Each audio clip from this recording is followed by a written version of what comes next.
भूत महल का बादशाह 8वीं किस्त। भूत महल के भूतों ने दारा को बादशाह बनाकर उसे मुसलसल आजमाइश में डाल रखा था, लेकिन वो बड़ी खूबी और जहानत से अपनी जान बचाता चला आ रहा था। वो जल्द अज जल्द इस महल से फरार होना चाहता था। अब वो अपने अजीज दोस्त जैन को भी कैद से छुड़ाने की फिक्र में रहने लगा। वो हर लम्हे इस सोच में गर्क रहता कि ये कैसी बादशाही है जहाँ वो अपनी मर्जी से सांस तक नहीं ले सकता। न जाने कितना अरसा इस महल में गुजर गया। वो तो गर्मियों की एक शाम थी जब वो अपने दोस्तों के हमरा पीपल के घने दरख्त के नीचे बैठा बादशाह चोर सिपाही खेल रहा था। दिन इस तेज रफ्तारी से गुजरे थे, मौसम कब तब्दील हुआ मालूम ही न हो सका। एक दिन दारा ने दरबार में शाही फराइज अंजाम देने के बाद पूरे महल का जायज़ा लेने का इरादा किया ताकि साजगार हालात में मौका पाते ही यहाँ से फरार हो सके। ये महल कई मंजिला इमारत पर मुश्तमिल था। महल का जायज़ा लेते हुए वो ये जान कर दंग रह गया कि यह महल दूर से शफाफ सफ़ेद मोती के मानिंद नज़र आने वाला अंदर से कितना पेचीदा और गुंजलक है। इस महल में शानदार 7 बड़े दाखिली और 7 खारजी दरवाजे थे। इसके अलावा 2 खुफिया दरवाजे भी मौजूद थे। दारा ने नहायत कामयाबी से इन खुफिया दरवाज़ों को तलाश करके जहन नशीन कर लिया। इस महल के ऊंचे ऊंचे बुर्ज रात दिन रोशन रहते। महल के अंदर से मुतअद्दिद कमरों पर मुश्तमिल एक पेचीदा इमारत का शाहकार था। इसमें सुरंगनुमा पेचीदा राहदारियाँ, हज़ारों सीढ़ियाँ और कुछ नकार खाने जहाँ से शाही ऐलान किए जाते थे वो भी शामिल थे। इस जगह शाही सिपाही और एहलकार दिन रात अपने फ़राइज़ के लिए मुस्तैद नज़र आते थे।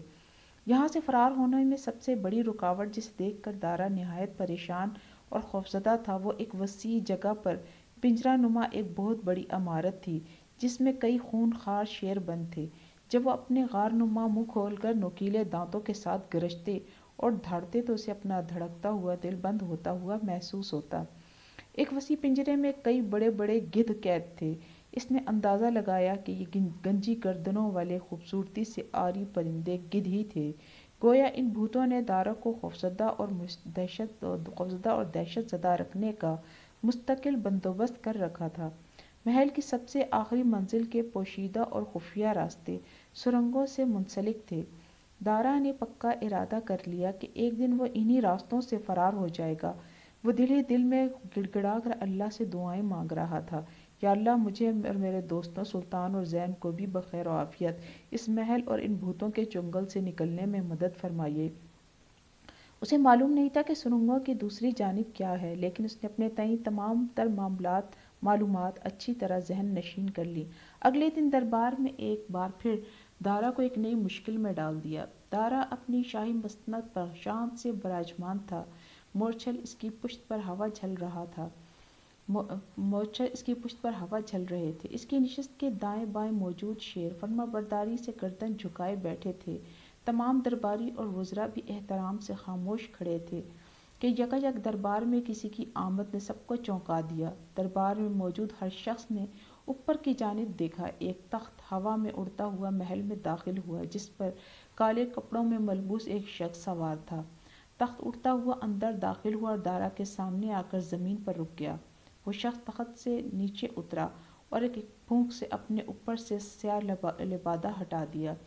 दारा उसे देखकर शशदर रह गया। ये शख्स एक इंसानी ढांचा था, मगर इंसानों की तरह गुफ्तगू कर रहा था। इसने भरे दरबार में दारा को ललकार कर कहा, दारा बादशाह, अपना महल मेरे हवाले कर दो, दूसरी सूरत में जंग के लिए तैयार रहो।